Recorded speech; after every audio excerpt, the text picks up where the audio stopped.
Manelli presentando acá.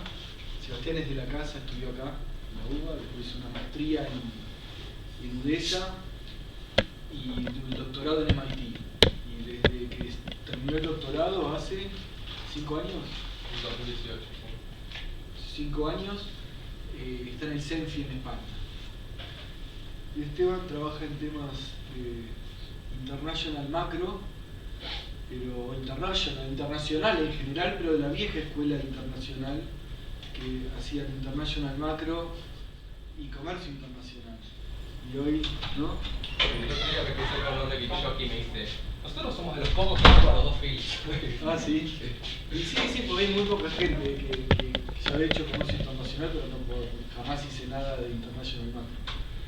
Así que bueno, Seba domina las dos partes de la economía, lo real y lo monetario. Y bueno, yo tuve el placer de tenerlo como alumno, como asistente de investigación, como coautor. Me alegra mucho que vengas y que estés escribiendo tan buenos papers. ¿Qué hago? ¿Hablo en castellano o...? No, en inglés, Castellano, nada de acento local. Me puedes tomarlo en Spanglish porque... Bueno, este es un paper con Alonso Alfaro Ureña, que está en el Banco Central de Costa Rica, así que el disclaimer habitual la aplica. Después Juanma Castro Vincenzi, este paper empezó cuando yo visité Princeton por un año, y ahí conocí a Eduardo, empecé a trabajar con él. Y Juanma era un alumno de Eduardo, y es buenísimo. Este año fue al mercado, de hecho lo pueden tener en el radar, fue una de las estrellas del mercado, y ahora va a ser profesor de Chicago. ¿Quién es Juanma Castro? Juanma Castro Vincenzi. Es costarricense. Sí, esa es la conexión con Costa Rica. Okay. Este paper tiene una motivación bastante sencilla en cierto sentido. Hay hay una gran literatura, ¿no?, en exportación de Exporter Dynamics, ¿no?, en dinámica de exportación, y en general enfatiza mucho la dimensión dinámica, ¿no?, es más fácil exportar a Argentina o a Brasil si ayer o el año anterior exportaste también a ese mercado. No, está mucho relacionado sobre el efecto causal de si tenemos una variable binaria y su índice IJT, o sea, una, ¿no?, es la firma, otro sería el mercado de destino y el T es el tiempo. No es como el efecto causal de haber exportado ayer en exportar hoy, ¿no? Y hay una gran literatura sobre eso. Un paper seminal en esta literatura sería un paper de Duff, Roberts y Tybalt sobre empresas en Colombia de exportación. Pero es una literatura con una gran tradición y hay otros papers posteriores que enfatizan varios mecanismos por los cuales puede existir una relación entre exportar ayer y exportar hoy. En ese paper original era una cuestión más de costos hundidos, pero hay papers más nuevos, ¿no?, donde tratan de ver cosas como aprendizaje, ¿no?, experimentación, como el paper que tenemos con Juanca, etc.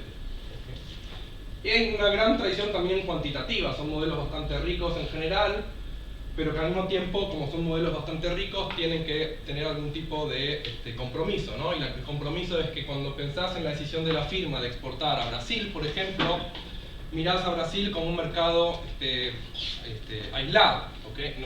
No pensás, voy a exportar a Brasil y pensás, bueno, pero Brasil está cerca de Perú, entonces si exporto en Perú quizás es más fácil exportar en Brasil. Entonces, justo dicho de otra manera, la decisión de la firma es independiente entre los diferentes mercados. Por otro lado, hay una creciente literatura empírica en complementariedades en las exportaciones de las firmas, ¿okay?, que no tiene tanto que ver con cambiar el T en el mismo mercado, sino más bien con cambiar el J. ¿Okay? Entonces es más una cuestión de, bueno, si exporto en Estados Unidos, entonces puede que sea más fácil exportar en México. Si exporto en Alemania, quizás es más fácil exportar en Austria, etc. ¿Okay? Ahora, muchos papers eran un poco más, ¿cómo se llamaba? Era más de correlaciones, que mostraban, como por ejemplo un paper que tenemos nosotros. Hay algunos papers recientes que son bastante interesantes, que son un poco más causales. Por ejemplo, hay un paper de Facundo con Irene y alguien más que me estoy olvidando ahora. Y Emanuel, que está muy bueno, que explotan como experimento en Argentina y muestran que hay este tipo de complementariedades. Pero de nuevo, en general es más una pregunta empírica porque es muy difícil de determinar este efecto causal y tienen como modelos bastante estilizados. Entonces, lo que vamos a tratar de hacer en este paper básicamente es decir, bueno, vamos a intentar tener este tipo de mecanismos, pero también este tipo de mecanismos, porque forman parte de la tradición y efectos que la literatura de Exporter Dynamics ha enfatizado, pero al mismo tiempo vamos a tratar de que sea cuantitativo, que podamos hacer counterfactual, es decir, qué pasa si cambio las tarifas en Brasil, qué pasa con las exportaciones a otros países colindantes. Ahora, en la literatura académica, que es una pregunta difícil en parte, está bastante ausente este análisis cuantitativo. Pero si uno mira las conversaciones de policy, en general está bastante presente. Por ejemplo, cuando esto es un ministro de Economía de Costa Rica, cuando estaban firmando un Preferential Trade Agreement con Singapur, una de las razones por las cuales decían que estaba bueno tener un Free Trade Agreement con Singapur es porque teniendo una con Singapur va a ser como una puerta a poder exportar a otros mercados asiáticos. Y después también está esta cuestión de lo que se llama Deep Free Trade Agreements, ¿okay? Como agreements, también las regulaciones que les pedís a los exportadores y demás, y que pueden llevar, por ejemplo, a lo que se llama Third Country Effects, que sean como que crean comercio en lugar de ¿cómo se llama? De desviar el comercio. Okay. Entonces, básicamente lo que hacemos en el paper es tener un paper más cuantitativo, donde podemos tener estos dos tipos de complementariedades, dinámicas, within the market, ¿no? Y estáticas, across markets. Pero al mismo tiempo, no vamos a tener una evidencia fantástica como la del paper de Facundo, Irene y Emanuel, ¿no? Pero vamos a tener un enfoque más bien estructural, tratando de identificar estas complementariedades. Entonces, lo que queremos hacer también es decir, bueno, pero que vos observes, ¿no? Que en Alemania y en Austria, si exportás en Alemania, en general también exportás en Austria, bueno, eso no necesariamente son complementariedades, también puede ser que hay un componente inobservado de la demanda que es común entre Alemania y Austria. ¿No? Entonces lo que queremos tener es un framework que sea suficientemente rico que nos permita tener algún tipo de correlación en los inobservables que sean específicos aquí. ¿Sí? Y de nuevo, no va a ser la forma que lo vamos a identificar va a ser usando la estructura del modelo, ¿okay? Pero esto nos va a permitir después tratar de hacer counterfactuals. Ahora, una parte importante del paper es, bueno, resolver este problema, ¿no? Porque es un problema difícil, ¿no? Si vos tenés, por ejemplo, las firmas de Costa Rica y tenés muchos países en el mundo, ¿no? Si imagínate que fuera estático, tenés que decir en cada país 0 o 1, ¿no? En principio, si exportás o no exportás, ¿no? Y si tenés J países, esos son 2 a la J posibles combinaciones. Y después encima es dinámico, o sea que tenés todo el, para usar un lenguaje macro, todo el árbol, ¿no? De las posibles contingencias y tenés que decir qué harías en cada una de esas posibles contingencias. Entonces vamos a tener un algoritmo que nos permite, o sea, tiene costos, tiene algunos costos, voy a ser específico en cuáles son, pero en este caso el supuesto que tenemos que hacer nos parece bastante razonable para la aplicación, pero una vez que haces ese supuesto podés utilizar las herramientas que tenemos acá y podés resolver el problema. En cierto sentido esto es una construcción más metodológica o matemática que uno puede pensar en otras aplicaciones que no necesariamente sean de comercio internacional, donde este supuesto te parezca razonable y entonces puedes usar esta maquinaria. ¿Okay? Bueno, después lo vamos a estimar usando esta data de Costa Rica, que básicamente va a ser para firmas manufactureras que no sean multis, ¿no? Porque tendrían otro tipo de decisiones entre el periodo 2005 y 2015. Y después lo que vamos a hacer es tratar de usar esto para hacer preguntas de los counterfactuals que les había mostrado. Por ejemplo, ¿qué tan importantes son estas complementariedades? Si no existieran estas cross-country complementarities, ¿cómo cambiarían los flujos de comercio? ¿No? O, por ejemplo, un caso como el de Brexit, ¿no? Si vos tenés Brexit, que es algo que pasa entre UK y el resto de Europa, bueno, en principio en un modelo estándar, en partial equilibrium, o sea, en equilibrio parcial, no debería pasarle nada a las firmas de Costa Rica que exportan estos mercados. ¿No? Entonces, este tipo de modelo va a tener implicaciones para un counterfactual como Brexit. Y después otra pregunta que también puede ser interesante que vamos a hacer en este paper es decir, bueno, imagínate que no me quiero complicar la vida estimando este modelo con complementarities, ¿no? Imagino que vuelvo a estirar el modelo que es idéntico al que tengo acá, pero no tengo estas complementarities, la pongo en 0, ¿no? Y después, de nuevo, hago el counterfactual, algún counterfactual de interés, ¿no? ¿Cuánto cambian las respuestas? ¿No? Y eso es lo que vamos a hacer, por ejemplo, mirando el, ¿cómo se llama? El CPTPP, ¿no? Ese acuerdo que tenía Costa Rica y otros países del Pacífico y también de Asia cerca del Pacífico que querían firmar un tratado de libre comercio, y también para comparar, porque para darles un spoiler, ¿no? Nos va a dar que nos va bastante parecido, ¿no? Entonces, tratando de entender por qué, ¿no? Vamos a también mirar un caso en el cual, por ejemplo, Costa Rica firma un tratado de libre comercio con los países europeos, y vamos a ver que hay bastante diferencia. Y también, como un pequeño spoiler, la razón es que no hay tantas complementariedades entre los países del Pacífico, pero sí los hay entre los países europeos. Bueno, ese es el roadmap, básicamente, del paper. Para sacarte del tema nada más. Ok. No sé por qué me viene a la mente el modelo gravitacional. Okay. ¿No es una variante simple del modelo gravitacional? Bueno, a ver. Pero estoy pensando perdón por la expresión, la bounded rationality del tipo que no sabe ni piensa saber la resolución que vos le das al algoritmo. Dice, bueno, tengo una buena aproximación, rule of thumb. ¿Tendrías una aproximación? Bueno, a ver. Pero perdón, el modelo gravitacional no dice que yo te exporto a Brasil y me abarata exportar a Colombia. Pero si yo te digo, agregale que hay un puente entre los países según su localización, o sea. Sí, eso es lo que hacemos acá. Eso es lo que hacemos. Claro, y ese problema al principio es difícil, ¿no? Porque tengo que, una vez que existe el puente entre Perú y Brasil, no puedo ya decidir solamente si exporto o no a Brasil, que es lo que haría ser una típica gravity equation. O sea, la estándar, si es lo que están haciendo, ¿no? La estándar ecuación de gravity en general viene de modelos donde los mercados son independientes, ¿no? Sí, ahora la pregunta es, ¿qué pasa si a un modelo gravitacional le agrego que hay puentes? Por eso, esa es una pregunta. A ver, nosotros lo que hacemos acá es un primer paso, ¿no? de resolver el problema en partial equilibrio, ¿no? Después hay otra pregunta más compleja todavía que no resolvimos, que es ¿qué pasa en general equilibrium? ¿No? O sea, porque esa ecuación gravitacional básicamente es una manifestación, una implicación del equilibrio general en los modelos estándar de los mercados independientes.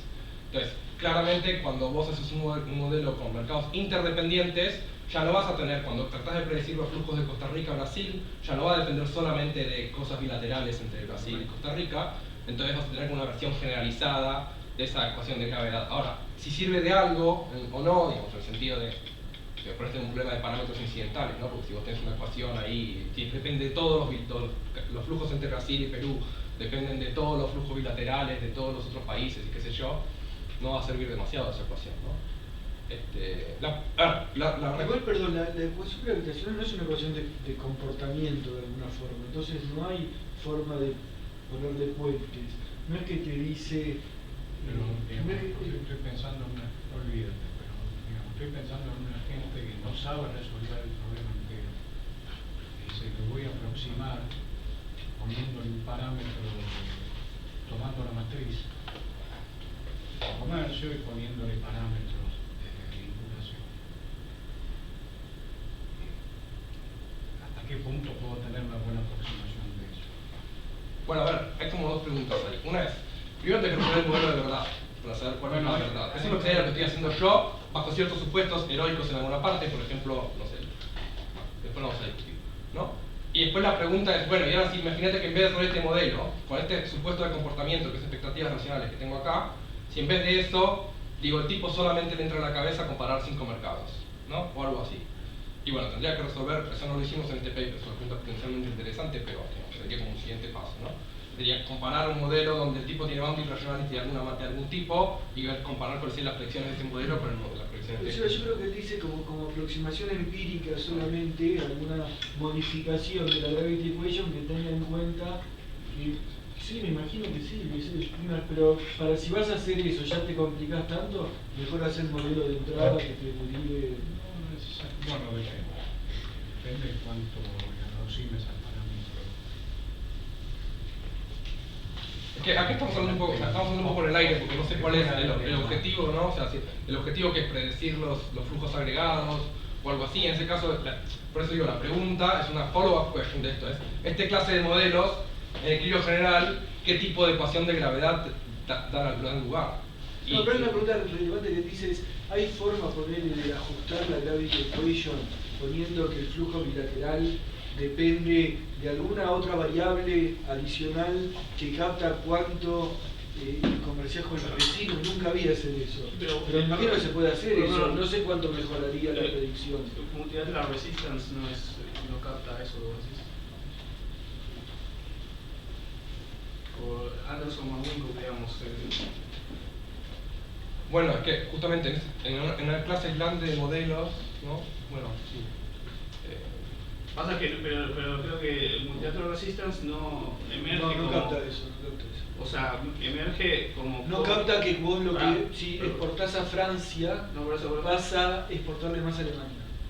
por eso no capta capta eso. costos multilaterales de comercio, pero no en el sentido que vos lo estás diciendo. Por eso es una pregunta abierta de qué tipo de ecuación de gravedad daría lugar a estos modelos. Yo entiendo que tu pregunta es más predictiva, de decir, suponte que quiero predecir los flujos de Costa Rica a otros países, si hay alguna forma empírica de tener algún otro término, ¿no? Que capture este tipo de interacciones. Nosotros lo que hacemos acá, no me quiero adelantar demasiado, pero justamente cuando tratamos de separar este tipo de cosas, hacemos algo de ese estilo. Que es que tratamos de capturar algo así como el potencial, o sea, tratar de comparar países que son iguales, pero uno tiene un vecino grande y uno no tiene un vecino grande, ¿no? Y lo que vemos es justamente exportar más. Usamos ese tipo de variación para tratar de identificar esto. ¿Okay? Pero bueno, estamos yendo muy hacia adelante y me parece mejor que sigamos con esto.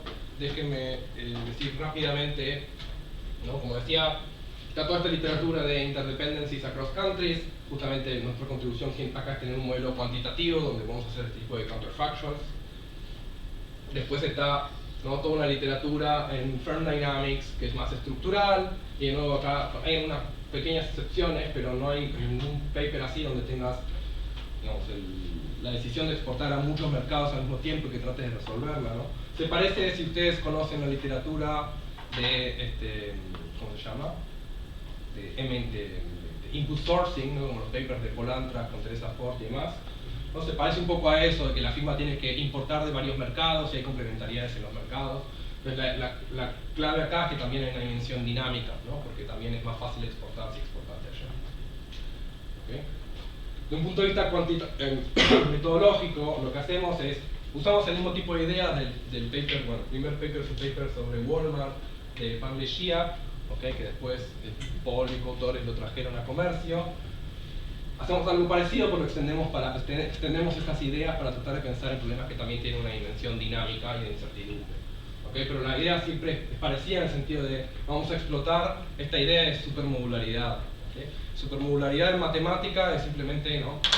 Tratar de capturar formalmente esta idea de complementariedades, ¿no? Si yo tengo... ¿hay algún tipo de marcador? En la cartuchera. No, si yo cambio una decisión en el mercado A de 0 a 1 y me fijo cuál es el delta de hacer esto, ¿no? El chiste es que este delta es más grande si en el mercado B tengo un 1 o en la coordenada B tengo un 1 que si en la coordenada B tengo un 0. En este sentido, la decisión de pasar de 0 a 1 acá es complementaria con la decisión de 0 a 1 acá. ¿Okay? Es más grande este delta cuando acá hay un 1 que cuando acá hay un 0. Si ustedes lo pensaran en un contexto de funciones diferenciables, sería que la derivada cruzada es positiva, ¿no? Acá son todas decisiones 0-1, así que necesitas un concepto parecido, pero para este tipo de ejercicios. ¿Okay? Y esta idea es vieja en cierto sentido, lo que vamos a hacer es, de nuevo, usar los problemas dinámicos.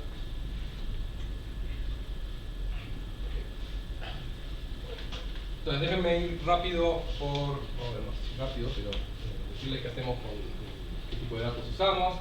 Como decía, básicamente tenemos tanto datos de aduana, de la firma costarricense, como también tenemos datos domésticos que vienen ¿cómo se llama? De los tax returns, ¿no? Que tiene básicamente el sector de las firmas y las ventas de las firmas, que después podemos machear con los datos de aduana.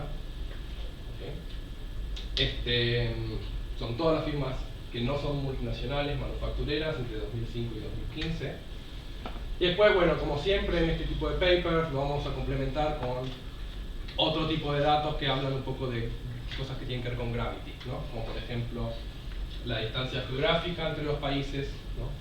Que acá es un poquito más sutil, o sea, básicamente lo que haces acá es mirar las ciudades más grandes de los diferentes países y capturar una medida de la distancia promedio entre las ciudades más grandes de los diferentes países. Esto lo que hace es capturar el hecho de que, ¿no?, los países que son muy grandes básicamente están bastante aislados.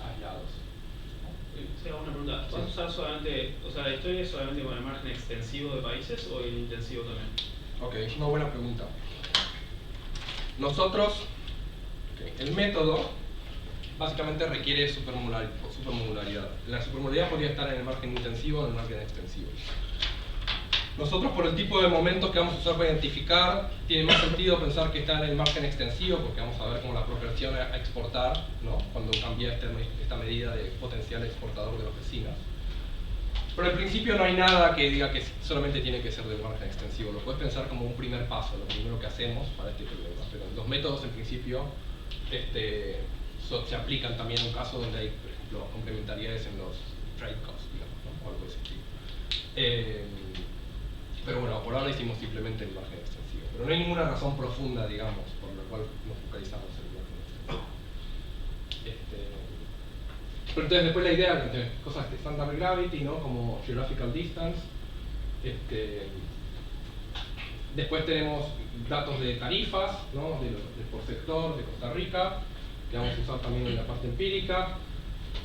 Después usamos la base de datos de Ethnologue, no sé si la conocen, de lengua, ¿no?, que te dice básicamente cuál es la probabilidad de que alguien en un determinado país hable un determinado lenguaje. Y entonces lo que hacemos es usar la información de la primera y la segunda lengua de las personas para calcular algo así como la probabilidad de que, si Juanca danés y Juanca y yo nos cruzamos, cuál es la probabilidad de que podamos comunicarnos, o sea, que tu primero o segundo lenguaje coincida con un primero o segundo lenguaje mío.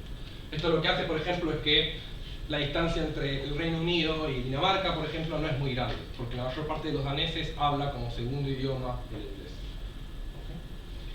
Y después está esta medida de lo que no recuerdo mal, la gente del Banco Mundial, ¿no?, que tratan de medir la profundidad de estos Preferential Trade Agreements, ¿no? Entonces tienen muchas categorías, ¿no?, y se fijan si básicamente la regulación es la misma o parecida en cada una de esas categorías, si hay algún tipo de armonización en cada una de estas categorías. Entonces, nosotros lo que hacemos es tomar 7 categorías dentro de todas las categorías que tienen acá, que hablan un poco de Different Trade Agreements. Por ejemplo, si hay medidas fitosanitarias en común o medidas de protección a la propiedad intelectual, etc. ¿Okay? Entonces, básicamente es una variable discreta que va entre 0 y 7, y si en cada una de estas medidas hay armonización. Por ejemplo, la EU tiene 7, digamos, o sea, en todas las medidas hay armonización, el Mercosur está un poco en el medio. ¿Pero eso lo estás usando entre ellas o Costa Rica es parte de estos Preferential Trade Agreements y con cada vez con cada... No, todo, entre ellos y con Costa Rica. Okay. Ahora va a quedar más claro cuando hable un poco más de las ecuaciones, digamos, ¿no? Ok. Entonces, simplemente para motivar un poco, lo que hacemos acá es básicamente un modelo simple donde decís, bueno, ¿cuál es la probabilidad de que exportes en un determinado mercado en un determinado año? ¿Okay? Simplemente son correlaciones. ¿Sí? Y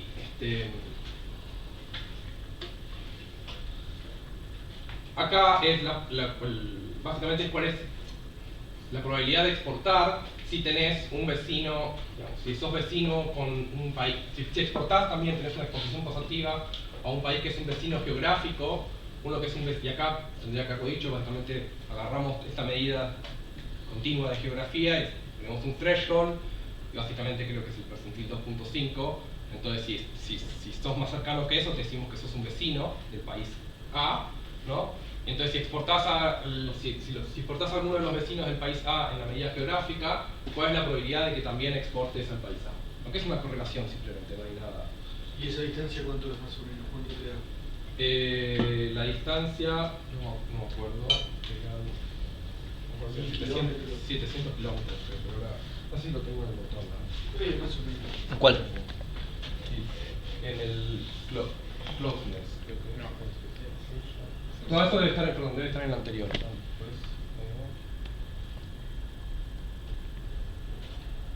Sí, pues más o menos. Bueno, más o menos, sí.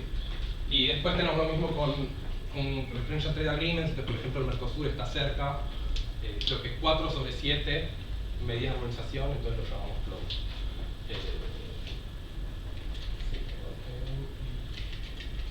Tengo muchas de estas, y sería más fácil estar botón de back, pero...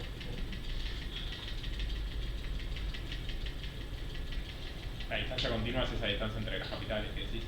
Sí, no es entre las capitales, es agarrar todas las ciudades más Ah. importantes y de hecho lo ponderás por... Los detalles los tengo ahí, pero tengo miedo de apretar porque después vamos a perder mucho tiempo. No es algo muy importante, simplemente una forma que nos parece que está bien de medir la distancia. Ahora, obviamente cuando pones todas juntas, ¿no? Esta sería un país que tiene el mismo lenguaje, un país que tiene el mismo Free Trade Agreement, ¿no? Esto es bastante grande, ¿no? Porque la probabilidad de exportar no es muy grande en general, ¿no? Para un determinado exportador. Por una determinada firma, perdón. Y después, si ver todas juntas, son todas más chicas, pero sigue habiendo cierta, ¿no? Siguen importando todas. Esto lo podemos hacer de varias maneras. En general lo que hacemos también es tener Firm Year Fixed Effects y Sector Country Year Fixed Effects, de manera que es todo within the firm. ¿Okay? O sea, que no es un factor agregado entre estos dos países que están moviendo la exportación. ¿Okay? ¿Todas estas son empresas que exportaron en algún momento o son empresas que pueden o no haber exportado? ¿Son solo manufactureras? No, estos pueden o no haber exportado en cualquier momento. ¿Sí? Porque tenemos tanto datos domésticos como datos de pero digamos, para estar acá, digamos, tenés que haber exportado a algún país vecino, ¿no? Y cuál es la probabilidad de que exportes también. Pero ¿qué son las tres cosas? Entonces, el primero es un vecino, el segundo... Este es el vecino, exacto. En realidad, ¿no? Esta es la probabilidad, si exportás a un vecino geográfico, esta si exportás a un vecino de lengua, y esta si exportás a un vecino de Free Trade Agreement. O sea, si tenés un 1 en el mismo periodo, o sea, todo contemporáneo. O sea, esto es lo único que está tratando de decir. No controla por distancia, por ejemplo, eso. O sea, si le exporto a Francia, puede ser que le exporto lo mismo a Alemania. Sube mi probabilidad de exportarle a Alemania porque los dos están cerca. Sí. Y yo estoy en España. Sí, eso es. Creo, ahí están todos estos fixed effects también, ¿no? La 4 es todos los efectos a la vez. Sí. A ver, esto lo único que tienen que llevar es que hay cierta correlación espacial en la decisión de exportar. Ahora, esto no te dice que hay complementariedades en principio, ¿no? Porque de nuevo, siempre puede dar algún elemento firm specific, por eso están los fixed effects, ¿no? Algún elemento firm specific que hace que haya correlación en mi probabilidad de exportar en Alemania y Austria, qué sé yo. Hago muy buenas salchichas y entonces me va bien exportando tanto en Alemania como en Austria porque me gustan mucho las salchichas, ¿no?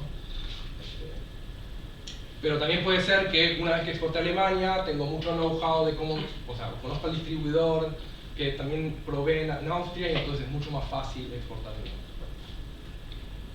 Ya son los dos tipos de historias que tratamos de distinguir y después puedo tratar de hacer counterfactuals sobre este tipo de... Entonces, déjenme presentar ahora el modelo. El modelo va a ser súper estándar, ¿okay? Solamente va a tener una parte nueva que va a ser estas referencia al paper anterior de Eduardo, no van a estar integrando. Perdón, y esto, perdón que te... No. Cualquier cosa, planteármelo al final. Esto siempre es una historia de la misma firma, no es cuál es mi probabilidad de exportar a un vecino de las firmas que ya exportan a... yo soy un new exporter y vos ya exportás a Francia, ¿cuál es mi probabilidad de exportar a España o que todas las firmas en el sector ya exportan a Francia y yo soy new exporter? Correcto. Es simplemente within the firm. Okay.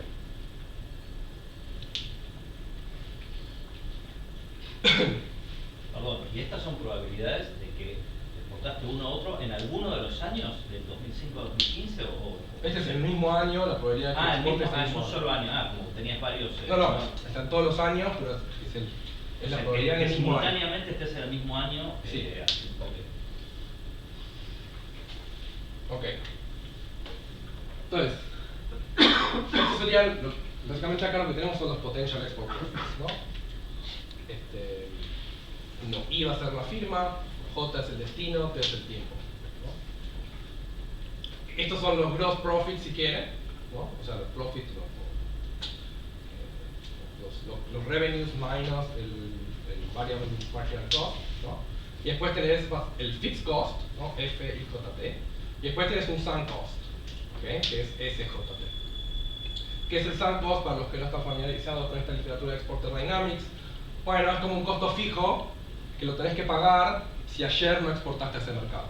Entonces, si Y acá es de nuevo una dummy de si exportaste ayer, o si es IJ T-1 si exportaste ayer. Si ayer exportaste, esto te va a dar 1 menos 1, 0, entonces no pagás esto. Si ayer no exportaste, entonces esto es 1, entonces tenés que pagar este sunk cost.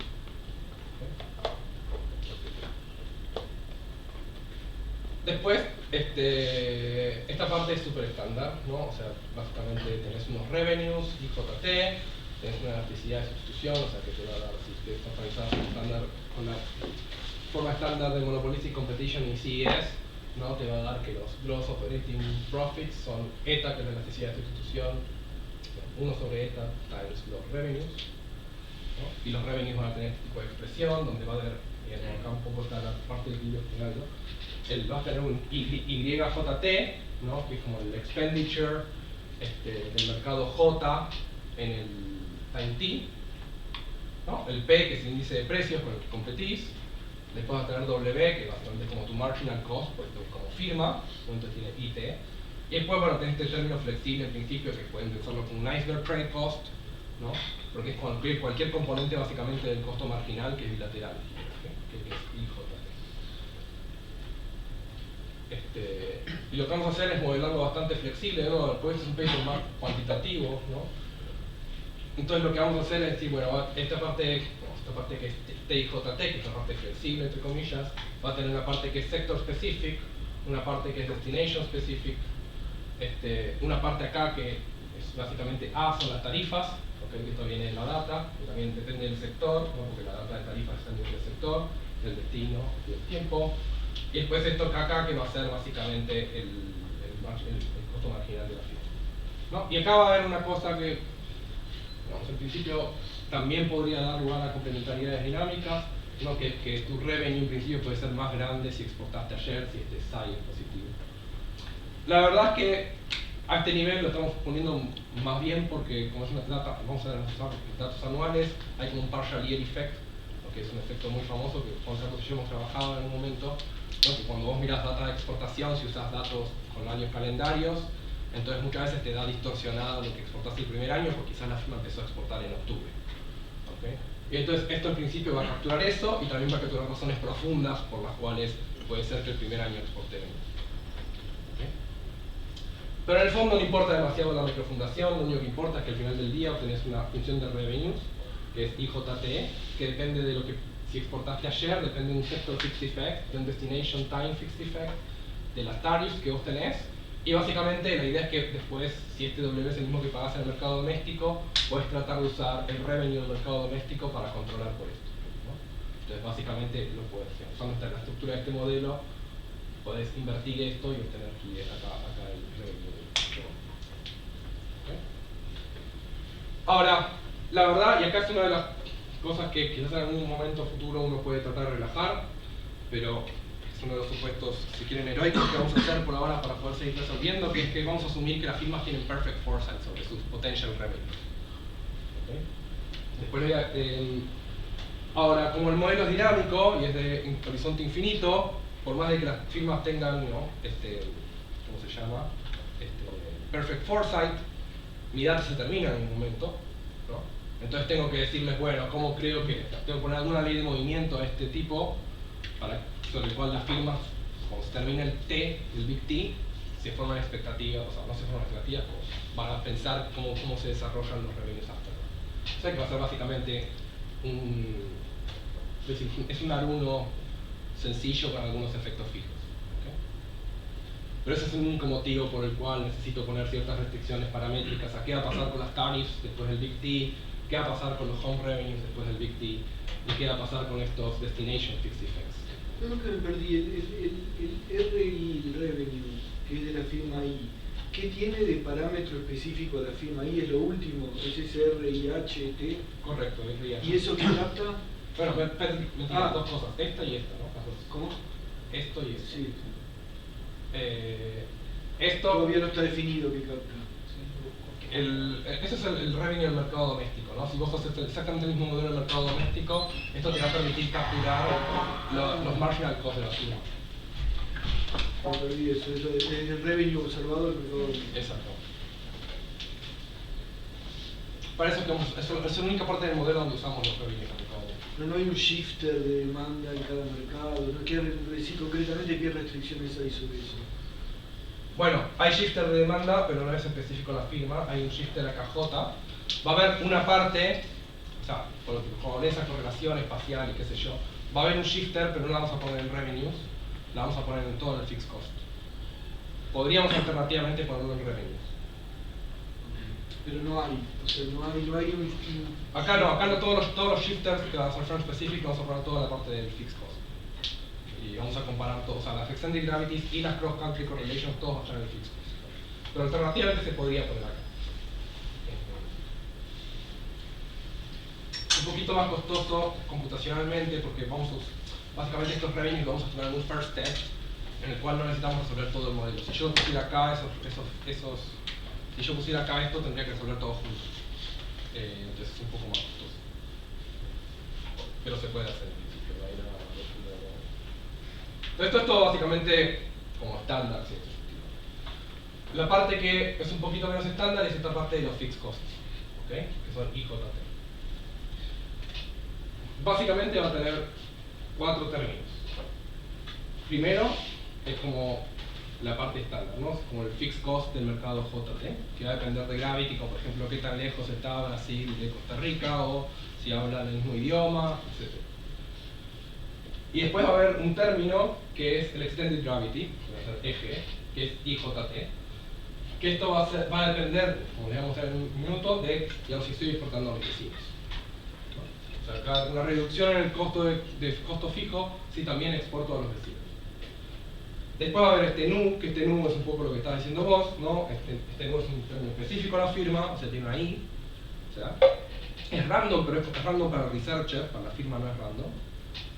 Pues, lo saben, tienen también reporten. Y esto va a tener también correlación espacial entre los mercados. Y después va a haber un término omega, que va a ser la única parte que es estocástica del modelo. O sea, en principio, de nuevo, esto va a quedar claro, me parece, cuando explique un poco el algoritmo. Computacionalmente, o sea, si bien no hay problemas conceptuales cuando uno piensa del algoritmo, conceptualmente, si vos tenés un omega muy complicado o alguna una parte con incertidumbre muy complicada, se amplía mucho el state space, ¿no? El problema, entonces va a ser más complicado. Entonces ahora en principio esto va a ser muy sencillo, lo voy a mostrar en un minuto, pero es la única parte que la firma no sabe del futuro. Ok. Entonces, esta parte, como les decía, es estándar, ¿no? O sea, tenés el GJT, esto va a tener una constante, que va a ser un parámetro, y después estos n's para hacer la distancia, ¿no? Por ejemplo, NHJ es home, o sea, es Costa Rica, la distancia entre Costa Rica y el mercado J, geográfica, cuando es supra G, HJL cuando es la linguistic distance, y lo mismo para la regulatory distance. ¿Okay? Y esto es yendo al modelo estándar, ¿no? Es simplemente entre Costa Rica y los mercados del estilo. ¿Okay? Y de nuevo, cuando les mostré los gráficos estaba poniendo thresholds sobre estas n's. ¿Okay? Si el n es buscaba los percentiles de la n y decía si está más cerca que esto, entonces es un vecino. Pero el modelo al principio va a ser más flexible. Perdón, Sebastián, que me perdí. La regulatory distance, ¿cómo la estás captando ahí? Es decir, o sea, que si Costa Rica no forma parte de ningún preferential trade agreement con un partner es cero, digamos, o sea, está... Sí. Es así, transporte... Sí. Si forma parte de algún acuerdo con algún país, tomas el índice del Banco Mundial. ¿Es eso? Sí. Okay. Y ese índice va de 0 a 7, ¿no? O sea, lo transformamos, ¿no? Lo dividimos por 7, va de 0 a 1. Okay. Entonces, la parte nueva es este término de extended gravity. ¿Qué hace este término de extended gravity? Bueno, básicamente lo que vas a hacer es un beneficio, ¿no? Es como una reducción en el fixed cost. Entonces, agarrás y todos los países que no son J, o sea, todos los países alrededor de J, te fijas si exportas o no a esos mercados. O sea, I, J', T. Y tu costo de exportar a J se va a reducir en una medida CJJ'. ¿Ok? Y esta CJJ', ¿no? va a tener un componente geográfico, un componente lingüístico y un componente de preferential. ¿Okay? Y la idea básicamente va a ser muy sencilla, va a ser básicamente una función exponencial de la distancia. ¿Okay? Entonces, si es un mercado que está muy cerca, entonces vas a tener una gran reducción del costo de exportar al mercado J. ¿Okay? Obviamente esto es simétrico, o sea que la firma está decidiendo al mismo tiempo entre dos países y sabe que si exporta a los dos, A reduce en B y B reduce en A. ¿No?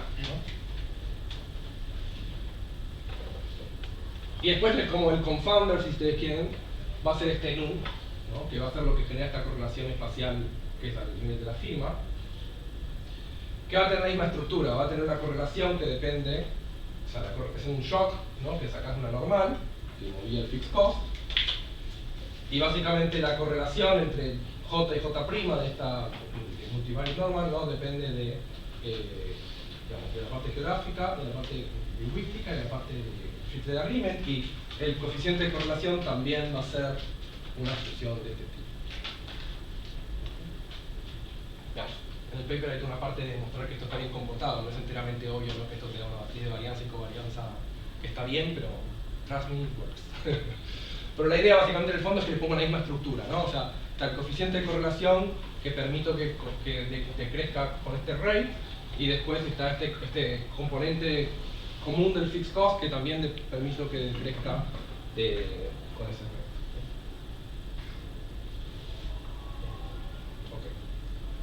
Eso básicamente es todo, no hay mucho más en el modelo. O sea, la otra parte es esta parte estocástica, ¿no? Y acá va a ser muy sencillo. Básicamente va a ser como un exit shock. Okay, so, with some probability, P, nada, no pasa nada, ¿no? No pasa nada, y con una probabilidad 1 menos P no puedes exportar no matter what. O sea, tu fixed cost es infinity, entonces si exportaras tendrías menos infinity en ese mercado, o sea que no vas a exportar. De nuevo, esto se podría relajar en principio, no hay muchísimo problema. La parte más complicada es, claro, si puedes tener también 3 valores del omega, o puedes tener 4 valores del omega, y podrías incluso tener cierta persistencia del omega, la restricción siempre va a ser, cuanto más riqueza pongas acá, más complejo va a ser en la computadora. ¿Y testearon que fuera simétrico eso de la complementariedad? ¿Cómo? ¿Testearon empíricamente si es simétrica la complementariedad entre los mercados? Digamos, si es lo mismo empezar exportando en Grecia y después pasar a Alemania o viceversa. No. Depende de la historia de complementariedad que tengas. Ok, a ver. No es una pregunta que tenía, capaz me adelanto. ¿Esta es una decisión secuencial de las firmas o de movida tienen que decidir a todos los mercados que apuntan? Ok, son preguntas muy relacionadas. O sea, quizás yo no fui claro. La decisión acá es como macro, ¿no? O sea, tenemos que decidir para todo el árbol. Y de hecho va a quedar más claro cuando muestre el ejemplo, ¿no? Yo tengo un nodo con todos los omegas, la combinación de omegas que puede pasar en todos los mercados, y tengo que decidir en cada mercado y para cada historia si exporto o no exporto, ¿no? Y esa decisión es cada periodo, porque se van revelando shocks y redefinís todos los periodos. Exacto, la firma tiene expectaciones racionales, ¿no? Entonces, es un problema un poco filosófico de cuándo lo resuelve, ¿no? Pero el information set de la firma va cambiando, en ese sentido la firma decide todos los periodos, ¿no? O sea, porque la firma decide en el periodo J, del periodo T, perdón, sabiendo si este shock es exit shock o no. O sea, nunca va a exportar si fixed cost es menos infinito. ¿No? Pero en T-1, cuando decide, sabe que mañana con cierta probabilidad tiene el exit shock, con cierta probabilidad no tiene el exit shock, ¿no? Entonces en el momento 0 decide todas las futuras contingencias, ¿no? Y tiene expectativas racionales. Entonces, varias cuestiones, o sea, que van a quedar claras, ¿no? Pero tanto Bernie como Juanca apuntaron a una de estas. ¿Dónde pones la extended gravity, ¿no? Bueno, yo la puse en el fixed cost, pero de nuevo, nos parecía la forma más obvia y natural de hacerlo primero, también en función de los momentos que vamos a usar, pero no hay ninguna razón profunda. Uno podría también pensar que, bueno, no sé, si exportás mucho a un país, bueno, también va a ser que exportar mucho a otro país sea mejor, ¿no? O sea, como que depende también de intensive margin, como que en este TAU, por ejemplo, quizás también tendrías extended gravity, ¿no? Uno se podría imaginar historias que hacen bastante para eso, ¿no? Entonces, eso, por ejemplo, es algo que sería una extensión interesante digamos, con la misma metodología se podría hacer. ¿No? Otra pregunta que también hizo Juanca, que es interesante, es, bueno, yo puse toda esta covarianza, el confounder, lo puse todo en el fixed cost, pero también en principio la podría poner en el revenue. Y también la parte de incertidumbre la podría poner en el revenue. ¿No? O sea, que la firma no conozca con perfect foresight el revenue, sino que también haya, en lugar de tener como este omega acá, podría tener como una parte pequeña de incertidumbre. ¿No? Conceptualmente no hay problema, después es siempre cuestión de sentarse y ver si realmente lo puedes resolver en la computadora, ya es bastante difícil con una cosa así. Morales en su paper, John Market paper, tenía extended gravity en los zancos, puede ser, no me acuerdo mal. Ok, esa es una muy buena pregunta. Okay. Solamente para que el resto sepa también lo que hacía Eduardo en su otro paper, ¿no? Eduardo en su otro paper básicamente tenía un framework parecido, ¿no? Pero el name of the game ahí era un poco más decir, bueno, ¿hay o no extended gravity? O sea, puedo ponerle bounds a cuánto es la reducción en el fixed cost entre los mercados o en el sunk cost entre los mercados, ¿no? Entonces tenía ventajas sobre nuestro framework, que era mucho más general, no necesitaba imponer expectativas racionales, que las firmas decían 2 periodos para adelante, aunque sí ponía todos los J, pero bueno, ¿no? Y ya tenía otros supuestos también, que o sea, no tenía que poner rational expectations, no tenía que poner perfect foresight en revenue.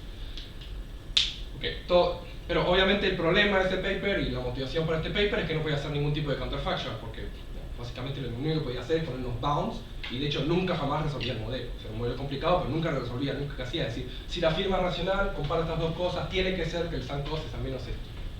¿Okay? Entonces este era el name of the game, hacer la mínima cantidad de supuestos para poder decir algo sobre la complementariedad del fixed con el sunk cost. Ahora, él en su paper los ponía en el sunk cost y no los ponía en el fixed cost. En el sunk cost no se pueden poner. ¿Por qué no se pueden poner? Porque si los pones en el, o sea, al menos no se puede poner de una forma que es intuitiva con una historia de sunk cost y no tiene en la cabeza, pero no se puede poner matemáticamente en el sunk cost así nomás. Y la razón es porque la clave de esto es que hay complementariedades, ¿no? ¿Qué significa complementariedades en este modelo sencillo? Bueno, si vos exportás a otro mercado, tu fixed cost va a ser más bajo, entonces marginalmente va a ser más conveniente exportar que antes. ¿Okay? Si vos tenés sunk cost no es tan obvio, ¿no? Porque eso lo importante es que es supermodular, o sea que con cualquier par de coordenadas tiene que ser cierto. ¿Okay? El problema con el sunk cost es que básicamente si vos lo modelás así nomás, decís, bueno, A o B, poner que reducen el sunk cost. Si exporto en A o en B, mañana el sunk cost de A y B, los dos son 0. No importa cuál de los dos exporté. Y entonces se vuelven sustitutos, porque vos podés decir, bueno, uso a A como plataforma de exportación o uso a B como plataforma de exportación, y la decís, o sea, no necesariamente va a ser globalmente sustitutable, pero en el momento que ya hay una coordenada que no disminuye el retorno de la función objetivo, ya estos métodos no te garantizan que estás descartando opciones dominadas. Entonces, formalmente no se puede usar. Ahora, uno podría, la razón por la cual quizás querías tener un sunk cost es que pensás que hay algo más de, bueno, y aprendo la regulación, y cuando aprendo la regulación eso tiene efectos, pero tardás en hacer eso. Bueno, eso quizás lo podrías capturar con rezagos en el fixed cost, y eso no habría problema, ¿no? El punto es que no sean competitivas, digamos, que no sea competitiva la decisión de exportar a A y la decisión de exportar a B. Que si ayer exporté a A y también exporté a B, entonces es todavía mejor para exportar hoy a A. ¿Okay? La clave, si vos lo pones así nomás en el sunk cost, te va a dar esa sustitución. No sé si se entiende, pero eso sí que es un punto conceptual importante. No se puede poner así nomás en el sunk cost. Y de hecho, nadie, o sea, la gente sabe cómo resolver modelos con todo substitutable, con todo complementaries, pero en el medio es una zona de nadie, ¿okay? Porque es muy difícil resolver ese problema.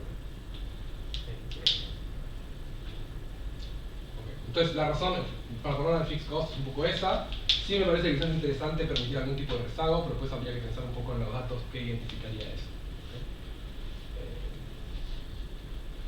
Ok. Bueno, perdón, y el sunk cost es sencillo, es básicamente como esto es lo que te había dicho, pero el sunk cost simplemente depende de la distancia y como bien dice Juan Carlos, no tiene ningún componente de extended gravity y no podría tampoco convertirse. Entonces, esto es un poco lo que yo les decía, pero básicamente es con todas las potenciales bundles de las J-destinations, o sea, en cada nodo, las firmas tienen expectativas racionales y dicen en cada periodo choose the eligen la canasta que maximiza el MPV, ¿no? Y eso es un poco lo único que evoluciona realmente en el information set, es este shock omega. Y imagínense, es bastante difícil, ¿no? ¿Por qué es difícil? Porque, bueno, en cada periodo tenés que elegir 2 a la j cosas, ¿no? Y además, está bien, parece sencillito el shock, pero tiene 2 valores en cada uno de los mercados, o sea que también tenés 2 a la j puntos of support que tenés que integrar. Y además, tenés que tener en cuenta si ayer exportaste o no en cada uno de estos 2 mercados, ¿no? Entonces tenés 2 a la 2, ¿no? Porque tenés tanto el shock como el ¿cómo se llama? Tenés tanto el shock como la decisión de ayer de si exporté o no. Entonces, ¿qué es lo que vamos a hacer? Bueno, no voy a explicar completamente todo, pero lo que voy a tratar de hacer es demostrarle cómo funciona el algoritmo con un caso sencillito. Entonces para el caso que les voy a mostrar es un caso donde tenéis 2 mercados, un mercado A y un mercado B. ¿Okay? Y de nuevo, lo único que cambia acá en este árbol, ¿no?, es si recibís o no recibís el shock, ¿no? Entonces, L, si no recibís el shock, o sea, no pasa nada. High, que básicamente recibiste este exit shock y no podés exportar al mercado, ¿no? Y este sería eso sería como yo podría dibujar otro donde están, ¿no?, todas las combinaciones posibles, pero lo estoy dibujando para el mercado A y para el mercado B, en principio, ¿no? O sea que esto no es el mismo shock, ¿no? En principio puede ser L para acá, para el mercado A, pero puede ser H para el mercado B, y también puede ser cualquier combinación de estos. Entonces acá yo estoy haciendo un poquito de trampa. ¿Por qué estoy haciendo un poquito de trampa? Porque yo en realidad tendría 4 decisiones para el mercado A, dependiendo de lo que pasa acá. Entonces el hecho de que yo haya dibujado ya acá los árboles así, ya te está diciendo qué tipo de cosas voy a hacer para resolver el problema, ¿no? Entonces la idea va a ser la siguiente. Es muy difícil resolver qué harías en el mercado A o en cualquier contingencia, ¿no? Entonces lo que vamos a hacer es decir, bueno, déjame resolver el mercado A, pero asumiendo algo en los otros mercados que no es contingente del estado de naturaleza, ¿no? Lo más obvio de todo.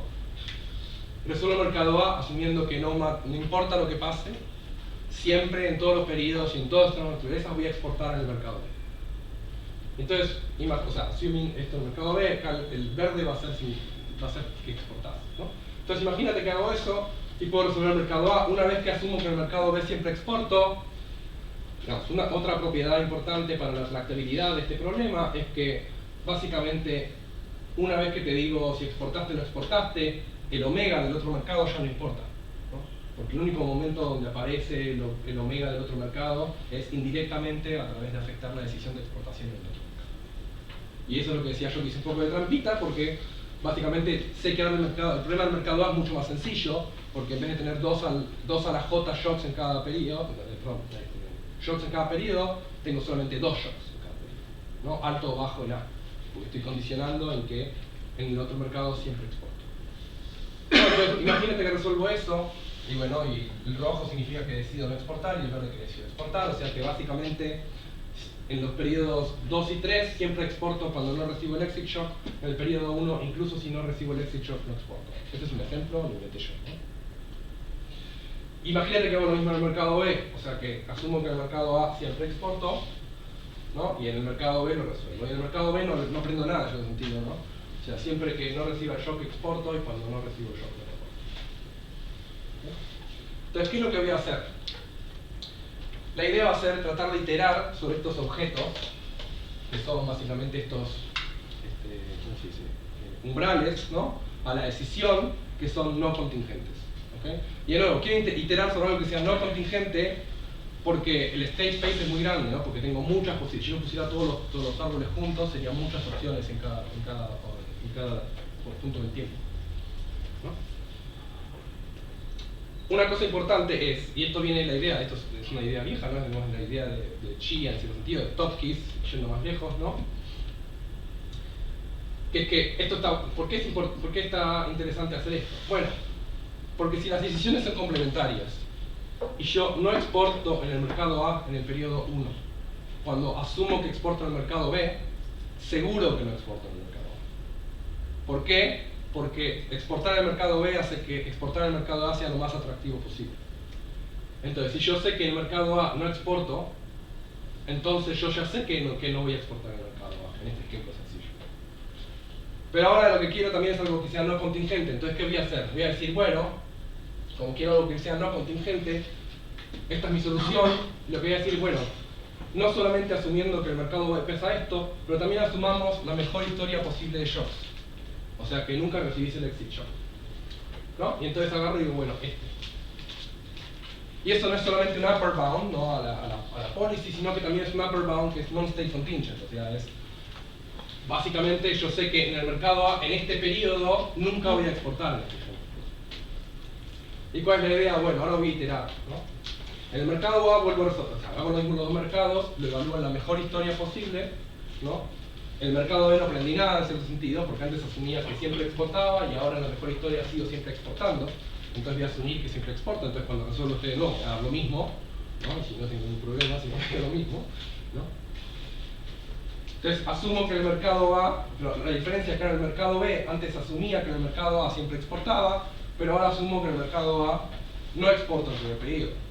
Porque ya sé que en el mercado A, en la mejor de las condiciones posibles, y asumiendo que en el mercado B exporto, que también es la condición más favorable posible, no exporto, ¿no?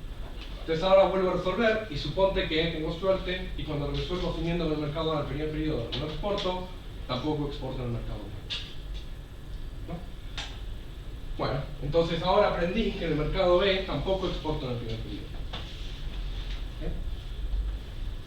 Ahora, en este caso acá se terminó, no voy a poder hacer más nada con el upper bound, ¿no? O sea, porque asumo que en el mercado B no exporta en el primer periodo, pero eso no me va a ayudar de nada, porque ya lo exportaba en el mercado A y no hay ninguna implicación dinámica, digamos, de no exportar en el mercado B en este periodo. ¿Ok? Entonces lo que hacemos es esto sería lo que dije recién, ¿no? O sea, es el primer step del algoritmo. Convertí en esa función no contingente que les decía y resolví las policies bajo esa supuesta. ¿Okay? Este es el paso 1. Después puedo hacer lo mismo con el lower bound y asuman, solo para hacerlo sencillo, que nunca exporto, asumiendo que en el mercado B no exporto, y lo mismo en el mercado A, entonces no aprendo nada, ¿no? Porque básicamente la peor historia es esta. Entonces básicamente se convirtió en un paso, no aprendí nada. Y de hecho esto va a ser cierto en nuestro modelo porque tenemos el exit shock, ¿no? O sea, nunca podés descartar que no exportás en ese mercado. Si tuvieras una versión un poquito más flexible, donde el otro shock no es un exit shock, sino que es un shock negativo, pero no tanto, podría ser que hay un mercado que es tan atractivo que aunque recibió ese shock, exportaría. Okay, esto no es una propiedad general, es simplemente una propiedad del, digamos, del ejemplo sencillo que se da. Una pregunta. Sí. Volviendo a esto, tiene relación con esto del margen extensivo versus intensivo. Si yo tuviese un modelo con capacity constraints y recibo un shock para exportar un mercado, pero digo, che, no puedo porque tendría como que tengo una capacity constraint, pero capaz que en otro mercado sí, porque es más chiquito, entonces a ese sí me da para exportar. Capacity constraints no se pueden resolver con este tipo de técnicas. Exacto, acá eso falla, entonces no podrías hacerlo con esto. Correcto. O sea, pues la intensive margin mientras sean complementaries, ¿no? Claro. O sea, si eso, capacity constraints es una historia de sustitutability. Exacto.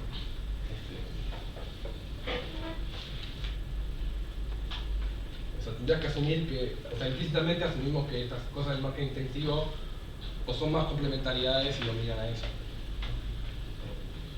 De todas maneras, no conozco, o sea, conozco evidencia dentro de un mismo mercado doméstico, como por ejemplo el Nordium paper sobre España, pero mercados de exportación no conozco. ¿Sí, capacity constraints? No de capacity constraints, que existan capacity Sí. constraints, sino de que dominen tanto que generan sustitutability sin esta disciplina. Sí, no sé los de Bernardo Bloom si tienen eso. Pero bueno.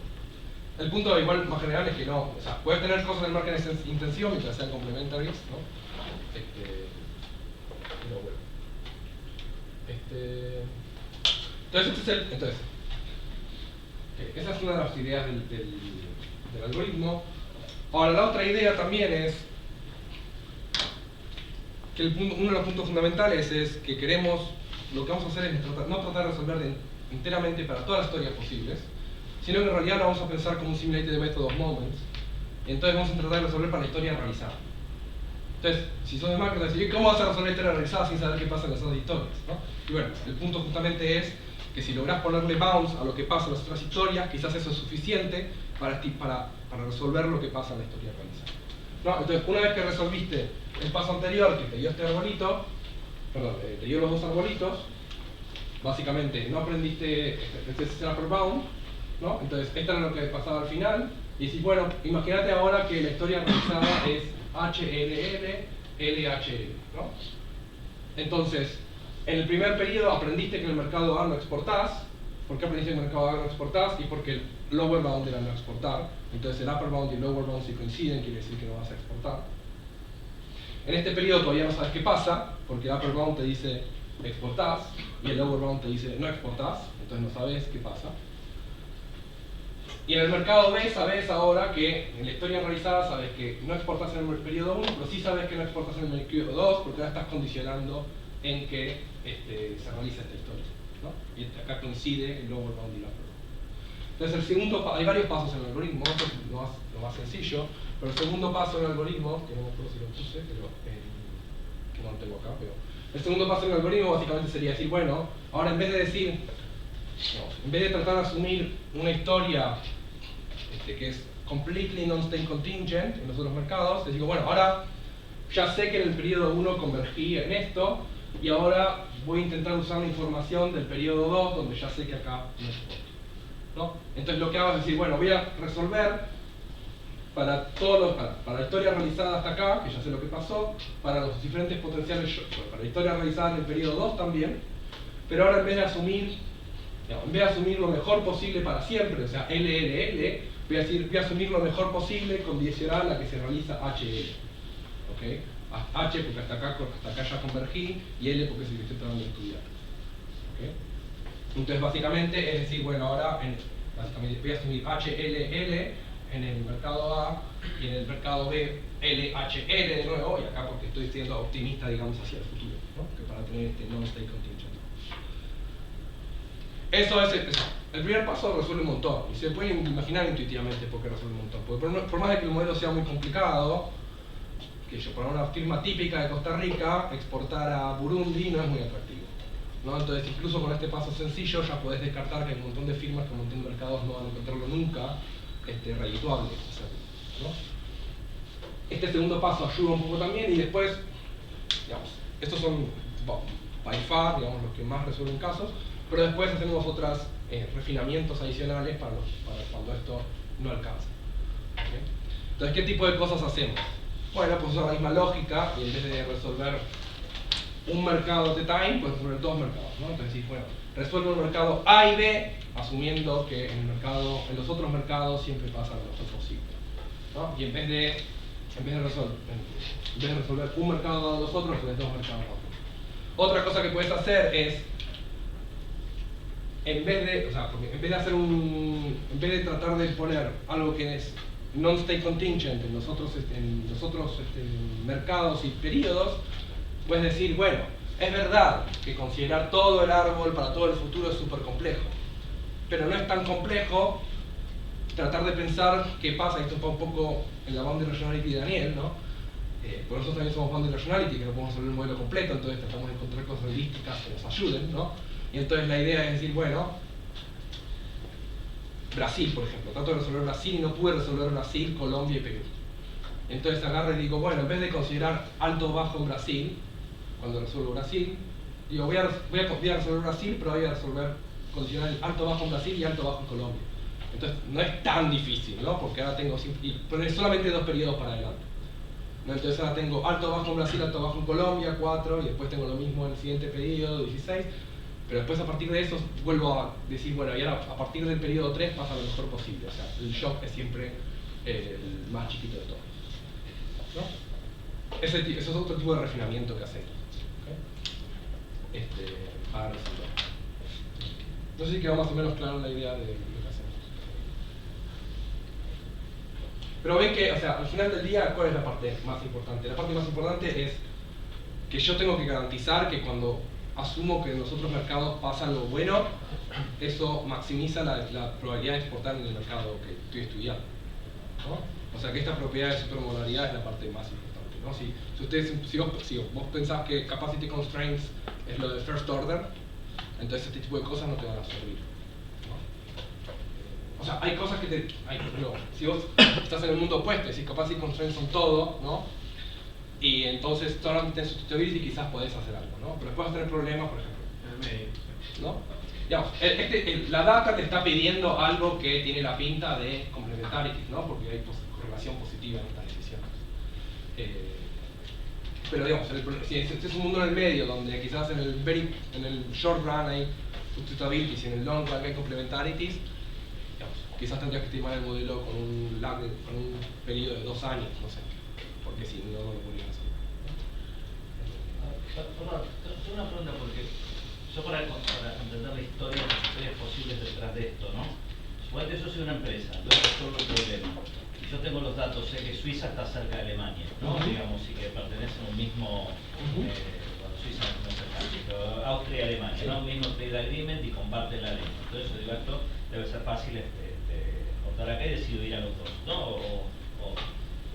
Ahora, ¿qué parte hay de que vos descubras que en realidad a este producto A los alemanes lo aman y los austríacos lo odian porque cuando vino el Anschluss hacía tomar a la fuerza a los alemanes tal cosa? Es decir, ¿cuánto hay de aprendizaje ex post, entendés? De que tu presunción ex ante derivada de la cercanía y la comunidad lingüística regulatoria se vea desmentida o aprendas al revés, otra cosa que no esperabas, ¿no? ¿Se entiende la pregunta? Es decir, que... Sí, es un poco black box el modelo, en el sentido de que no, es súper agnóstico sobre qué significa que haya como estas extended gravities en el fixed cost, ¿no? O qué implica, ¿no? Y un poco también es cierto para las sunk costs, ¿no? O sea, acá decimos que es más fácil exportar acá si exportaste ayer, pero no está claro si es algo de que aprendiste en la educación, o quizás también puede ser una historia de aprendizaje o algo así. Pero te lo capturó un shock, digamos. Está capturado en alguno de los shocks que vos pusiste. Todas estas cosas están reflejadas no en un shock, ¿no? Sino más bien en esos parámetros que controlan los fixed costs.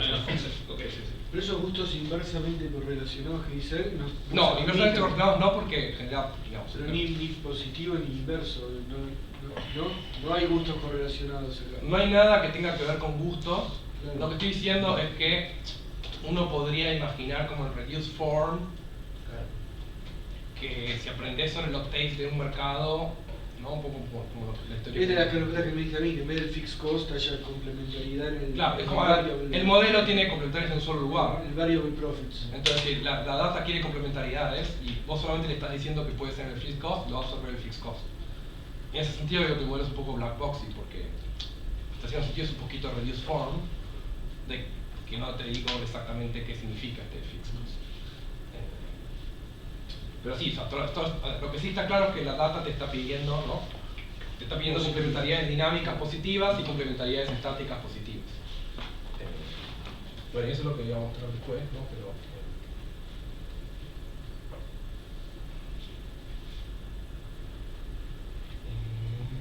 ok, una cosa que quería comentar un poco es sobre...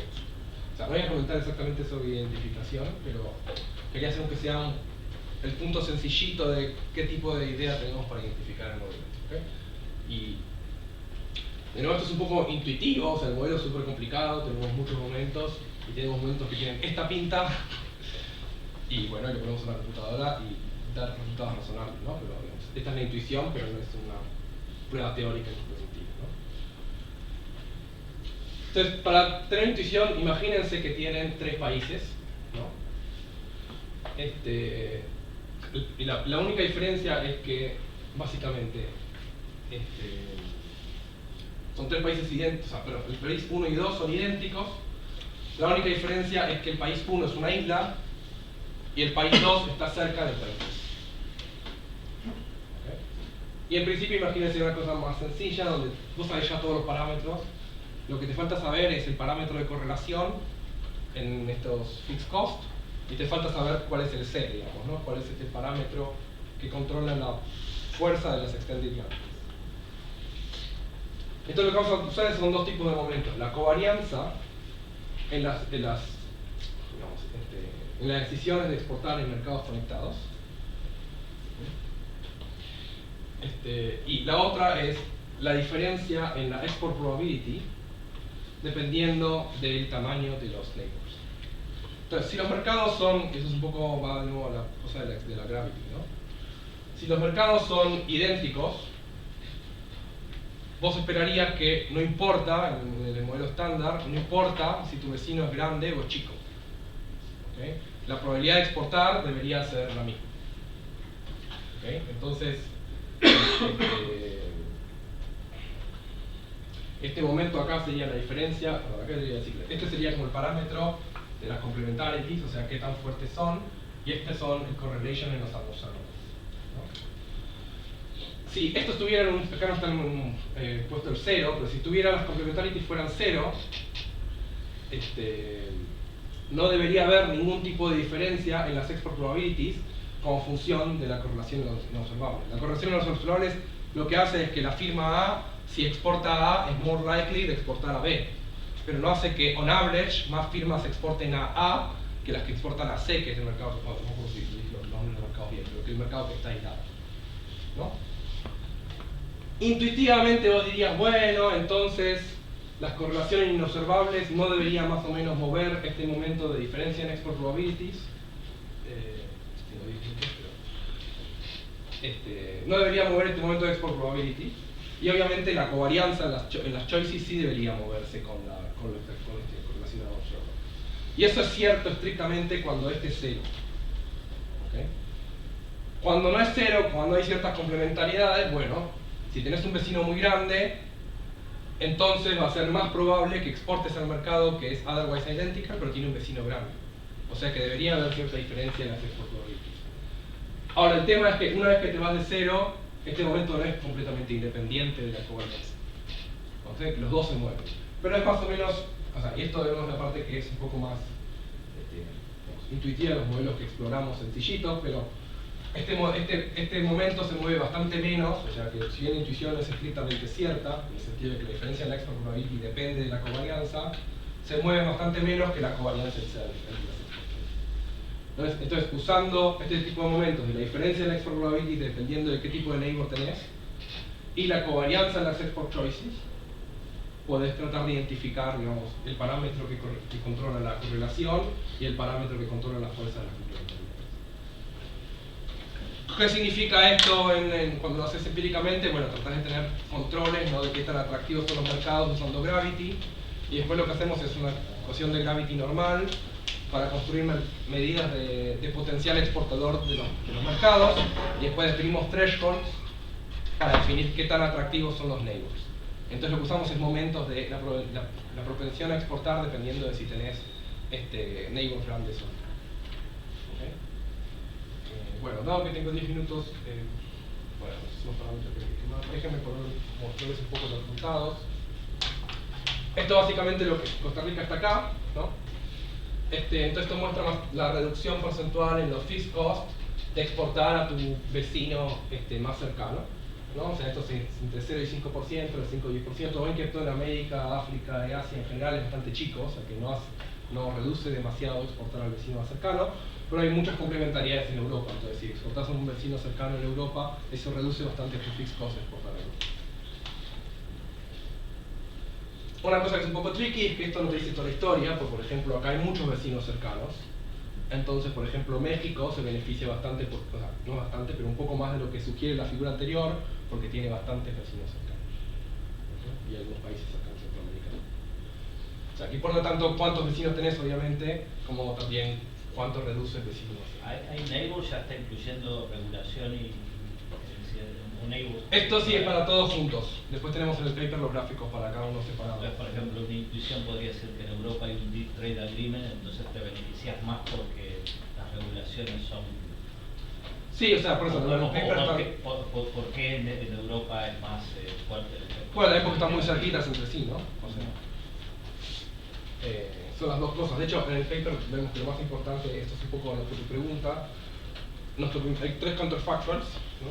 Y con esto termino, ¿no? Hay 3 counterfactuals. El primero es decir, bueno, yo tengo el modelo, ¿no? Lo simulo, y ahora simulo el mismo modelo, pero todos los parámetros que controlan extended gravity los hago cero, ¿no? Y entonces,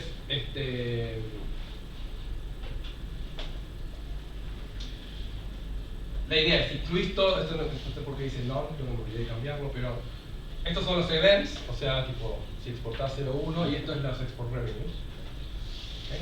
lo que ves es que cuando pones todas al mismo tiempo, acá debería decir all, no none, ¿okay? Cuando pones todas al mismo tiempo aumenta como 12% los eventos y aumenta 7% los revenues. Y acá lo que te decía, que lo más importante es proximidad geográfica. Acá lo que hacemos es decir, apago todos menos el de Extended Gravity de geografía y después el Free Trade Agreement y el Linguistic Proximity. ¿Okay? Lo que vemos es, no, el más importante es este, que se lleva como 7%. Otra cosa que pueden ver de acá es que claramente, y esto está un poquito relacionado a haber puesto los Extended Gravities en el Extensive Margin, ¿no? Pero los events reaccionan más que los revenues. Y eso también tiene sentido porque las firmas que empiezan a exportar también son las que están más cerca del umbral, ¿no? Es decir, que son un poco más chicas. Y no solo eso, sino que también es, digamos, si tienes un mercado grande y un mercado chico, al mercado grande ya exportabas, cuando bajas las Extended Gravities va a hacer que en general empieces a exportar a los mercados que casi son atractivos, pero no eran atractivos, que no era el mercado más grande que ya era atractivo de por sí.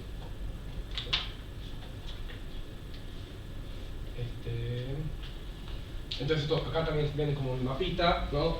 De nuevo, esto es lo mismo de antes, este es el mismo counterfactual, pero país por país, el incremento en los events, o sea que ven que de nuevo en Europa es donde más se incrementan las cantidades de exportadores.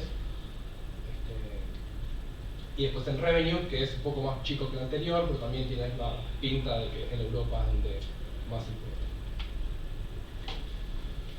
Pues otro ejercicio que hacemos es decir Brexit, ¿no? Entonces lo que decimos es, entre la UE y UK teníamos el máximo número de harmonization in measures, ¿no? O sea, como que era full Free Trade Agreement, por supuesto, ¿no? Y el ejercicio acá es decir, en 2017 aprendemos que a partir de 2020 o 2021 va a ser todo, acá es un poco extremo, va a ser todo lo contrario, o sea, va a pasar a ser cero la harmonización regulatoria. Entonces, dos cosas se pueden llevar de acá. Primero es, bueno, es un poco obvio en ese sentido, pero es mucho más importante el efecto en UK, que básicamente tiene severance de todos los links con todos los otros europeos que en los europeos en sí. Aunque ¿no? los países que están cerquita de UK hay un efecto un poco más importante. Y la otra cosa importante acá es que el efecto es anticipado, ¿no? Porque, o sea, o parte del efecto es anticipado porque están los sunk costs, ¿no? Y entonces, aun cuando los sunk costs son para exportar adentro del mismo mercado, si yo ya sé que no voy a exportar a B en el 2021 y eso hace que no voy a exportar a A en el 2021, entonces en 2017 quizás hace que sea menos atractivo exportar al mercado. Okay, entonces las firmas empiezan a salir, bueno, algunas firmas empiezan a salir cuando se enteran, no cuando Brexit actually occurs, ¿no? Fíjense que en un mercado no lo enfaticé lo suficiente quizás, pero esto es un modelo de partial equilibrium, ¿no? Yendo un poco a la pregunta del principio, es toda la decisión de la firma, ¿no? Entonces en un modelo estándar, solamente pensando en partial equilibrium, no habría, los efectos serían todos cero, ¿no? Porque lo que estoy cambiando es algo entre UK y de EU, nada entre Costa Rica y ninguno de estos mercados.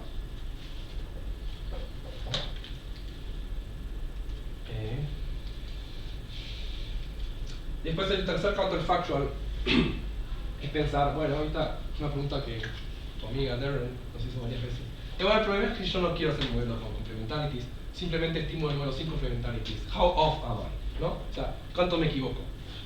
Entonces, la idea en este ejercicio es, agarremos un ejemplo, por ejemplo, acá era el CPTPP, que no me acuerdo que era el CP, que le agregaron al TPP, el Trans-Pacific Agreement, ¿no? Que es básicamente sacaron a US porque Trump lo sacó, ¿no? Entonces es reducir las tarifas con los países en este acuerdo comercial de las observadas a cero a partir del 2021, creo, 2022, ¿no?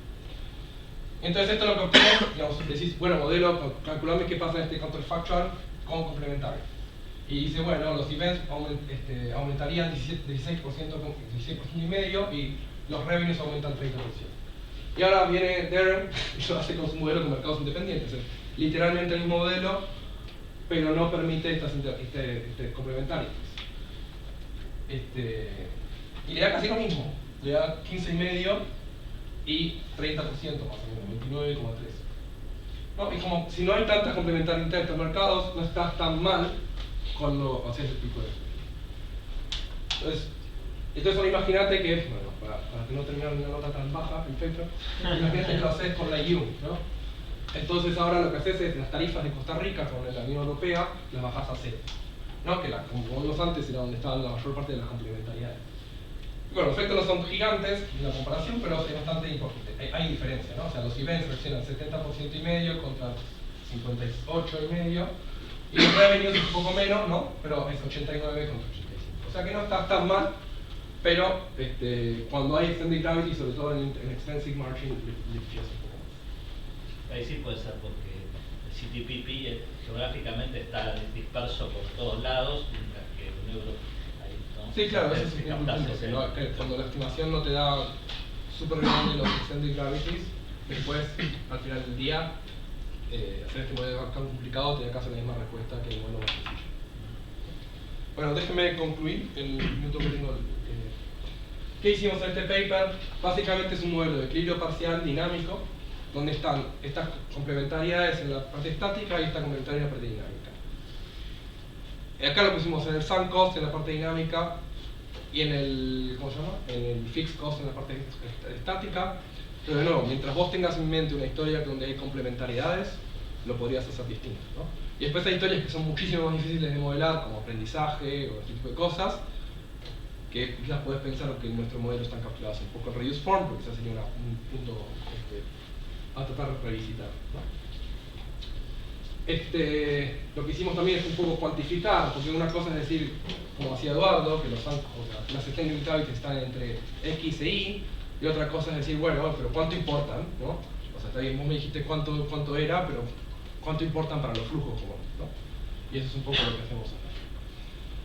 Después, por una parte metodológica, y de nuevo, si alguno de ustedes está interesado en I.O. o hace cosas de trade que tienen más que ver con multinacionales o cosas donde tienen ese tipo de problemas, donde hay muchos mercados y necesitas hacer este tipo de preguntas, me parece que está bueno que tengas en mente que si en tu problema este supuesto tiene sentido de complementariedades, entonces puedes usar algoritmos como el nuestro para resolver estos modelos que básicamente son un solo agente, ¿no? Resolviendo un problema dinámico de discrete choice, ¿no? Que tienen muchas decisiones, o sea, muchos ceros o algunos en un periodo. No, hay un montón de cosas para hacer, ¿no? Primero, obvia, tipo, bueno, tratar de relajar un poco el perfect foresight, poner un poco más de incertidumbre en revenues, por ejemplo, o ponerlo las complementariedades en otro lado. No, hay cosas que son más difíciles, cosas que son más fáciles, ¿no? Ponerlas en el trade cost, que es más fácil que tratar de actually model information, o esto casi que me parece muy difícil, lo de substitutabilities in the short run, que es una historia que quizás tiene sentido. Y otra pregunta que va un poco a lo de Daniel, que o sea, mi interpretación de la pregunta de Daniel, que es que bueno, si existe este tipo de modelos con vínculos entre mercados donde hay un puente, ¿no? Entre los mercados a los que estoy tratando de exportar, ¿qué implica? O sea, en el sentido de si yo quiero predecir trade flows, ¿cuál es la microfounded way of running the gravity equation? ¿No? O sea, o más generalmente, ¿cuáles son las implicancias de equilibrio general de este tipo de modelos? ¿No? Bueno, esos son como pasos, es más una research agenda que otra cosa. Muchas gracias.